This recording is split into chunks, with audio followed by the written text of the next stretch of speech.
Good morning बच्चों, class 10। हमने कल आपको पाठ 1 सूरदास के पद पूरा पढ़ा दिया था और कुछ प्रश्नोत्तर भी आपको बताया था। इसके आगे के जो प्रश्नोत्तर हैं हम उसको आज बता रहे हैं, आप देखें। 4 प्रश्न तक चौथा प्रश्न था, उद्धव द्वारा दिए गए योग के संदेश ने गोपियों को विरहाग्नि में भी घी का काम कैसे किया। ये भी बताया था हमने, जैसे आग में घी डालने से अग्नि की ज्वाला और प्रदीप्त होती है, इसी प्रकार से जो गोपियाँ थीं कृष्ण के विरह में व्याकुल थीं। और उसमें जो उद्धव ने संदेश दिया योग का, उसमें आग में घी का काम किया। काम इसलिए किया क्योंकि योग का जो संदेश था गोपियों के मन के अनुकूल बिल्कुल ही नहीं था। वो तो कृष्ण की भक्त थी, प्रेम में दीवानी थी, प्रेम में अनुरक्त थी, इसलिए वे प्रेम को छोड़ करके अन्य कोई भी बात वे सुनने को तैयार नहीं थी। लेकिन जब उद्धव ने यह कहा कि आप योग साधना कीजिए, योग के मार्ग पर चलिए, तो यह बात उनको अच्छी नहीं लगी, बल्कि उनकी जो विरह है, उनकी जो विरह व्याकुलता है ये और बढ़ गई। वो समझ गई कि कृष्ण जी अब तो नहीं आएंगे, इसलिए ऐसा योग संदेश भेज दिया, इसलिए उनकी बेचैनी और बढ़ गई। अगला प्रश्न है, मर्यादा में लही के माध्यम से कौन सी मर्यादा न रहने की बात की जा रही है। तो इसमें बच्चों सूरदास अब धीर धरें क्यों, मर्यादा न लही। इसमें बताया है कि कृष्ण जी जब मथुरा जा रहे थे गोपियों को छोड़ करके, तो उन्होंने कहा था कि हम 1 महीने में 2 महीने में आ जाएंगे। एक निश्चित अवधि बताई थी कि हम इतने दिनों में आ जाएंगे। जब उतना दिन बीत गया तो भी वे नहीं आए। जब तक समय रहा, अवधि रही उनके द्वारा बताए गए दिन का, तब तक तो गोपियां धैर्य धारण करती रही कि कृष्ण जी इतने दिन के पश्चात आ जाएंगे। लेकिन जब वो दिवस समाप्त हो गया, वह दिन खत्म हो गया और कृष्ण जी नहीं आए, तो उनको लगा कि कृष्ण जी झूठ बोले। क्या बोले? कृष्ण जी जो है झूठ बोल करके गए हैं।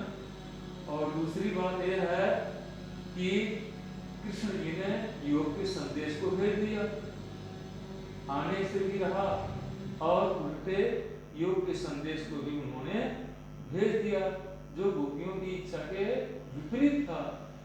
तो इसलिए गोपियां कह रही हैं कि उनके अंदर मर्यादा नहीं रही, वे तो झूठ बोलते हैं। झूठ बोलने का उनमें झूठ बोलने की भी प्रवृत्ति है। बात से मुकर जाना, ये मर्यादा का मतलब है कि कृष्ण जी अपनी बात पर अडिग नहीं रहे, वे बात से मुकर गए। तो यहाँ पर अपनी बात से मुकरना ये मर्यादा है कि जो कहे वो किए नहीं। तो ये जो है बहुत ध्यान देने की योग्य बात होती है। आप भी जानते हैं कि अगर आपसे कोई ये कहता है कि हम अभी आ रहे हैं या 2 दिन बाद आएंगे, और अगर वो नहीं आता है वह व्यक्ति, तो आप उससे विश्वास जो है टूट जाता है। तो गोपियों का जो है कृष्ण के प्रति विश्वास नहीं रहा है कि अवधि पार करने के पश्चात भी नहीं आए, तो ये उनके लिए जो है मर्यादा की बातें थी।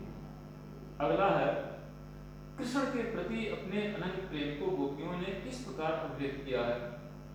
तो कृष्ण जी ने बताया कि कृष्ण जी के बारे में बताया कि गोपियों ने कि हमारा उनके प्रति बहुत लगाव है, वे तो हमारे लिए हारिल की लकड़ी के समान हैं। जैसे हारिल अपने पंजे में लकड़ी लेकर के चलता है, जमीन पर पाँव नहीं, जमीन पर जब उतरता है तो भी लकड़ी रहती है, उड़ता है तभी लकड़ी लेकर के उड़ता है। तो गोपियां कह रही हैं कि जैसे हारिल लकड़ी को नहीं छोड़ सकता, उसी प्रकार से हम कृष्ण को किसी भी स्थिति में छोड़ नहीं सकते। वे मन वचन कर्म से हमारे हृदय में समाये हुए हैं।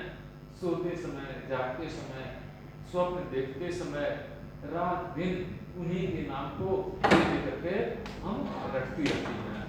तो इससे पता चलता है कि गोपियों का कृष्ण के प्रति अनन्य भक्ति है। और योग के संदेश को उन्होंने ठुकरा दिया, बोला ये हमारे बस की नहीं है, हम तुम्हारे योग के संदेश को ग्रहण नहीं कर सकते। तो इससे पता चलता है कि कृष्ण के प्रति गोपियों का अनन्य प्रेम था। एक बात और उन्होंने बताई कि जैसे गुड़ हो और गुड़ में चींटी फंस जाए, उसमें सिंह निकल सके, उसी प्रकार से हम कृष्ण के प्रेम में फंसी हुई हैं, इनमें से निकल पाना हमारे लिए मुश्किल है। तो ये जो है बातें कृष्ण के प्रति अनंत प्रेम का गोपियों ने बताई। अगला प्रश्न है,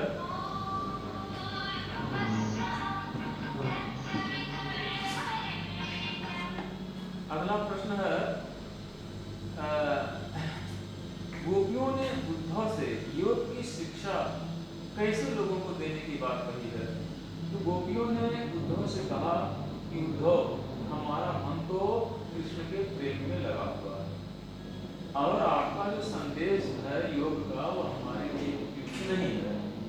आपको इस योग के संदेश को ऐसे लोगों को दीजिए, ऐसे लोगों को दीजिए जिनका मन स्थिर नहीं है, जिनका मन चक्र के समान घूमता रहता है, चंचल है जिनका मन, ऐसे लोगों को जाकर के दीजिए जिनको कृष्ण के प्रति कोई प्रेम नहीं है, जिनका मन चंचल है, जिनका मन स्थिर नहीं है, जिनका मन चक्र की भांति घूमता रहता है, ऐसे लोगों को ले जाकर के योग के संदेश को सुनाइए।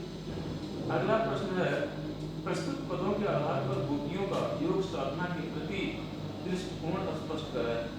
तो गोपियां योग साधना को महत्व नहीं देती हैं, वे कृष्ण के प्रति जो प्रेम भक्ति है उसको महत्व देती हैं। वे कहती हैं कि ये योग साधना है हमारे लिए कड़वी ककड़ी के समान है। जैसे कड़वी ककड़ी को लोग खाना पसंद नहीं करते हैं, उसी प्रकार से हम योग के संदेश को ग्रहण नहीं कर सकते। हमारे लिए योग कड़वी ककड़ी के समान है।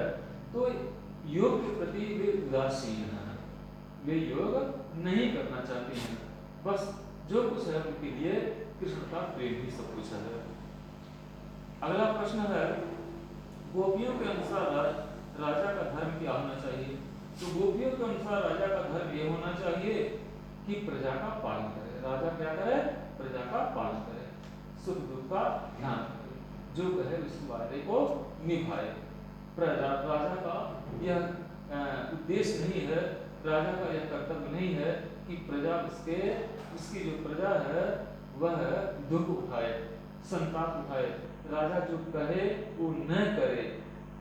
तो यह जो है गोपियों का राजा के प्रति एक धर्म बताया है कि राजा का यही धर्म होता है कि वह प्रजा का पूरा पूरा ध्यान रखे, हमेशा उसके हित की बात को सोचे, जो कहे उसको करे। अगला प्रश्न है, गोपियों को कृष्ण में ऐसे कौन से परिवर्तन दिखाई दिए जिनके कारण वे अपना मन वापस लेने की बात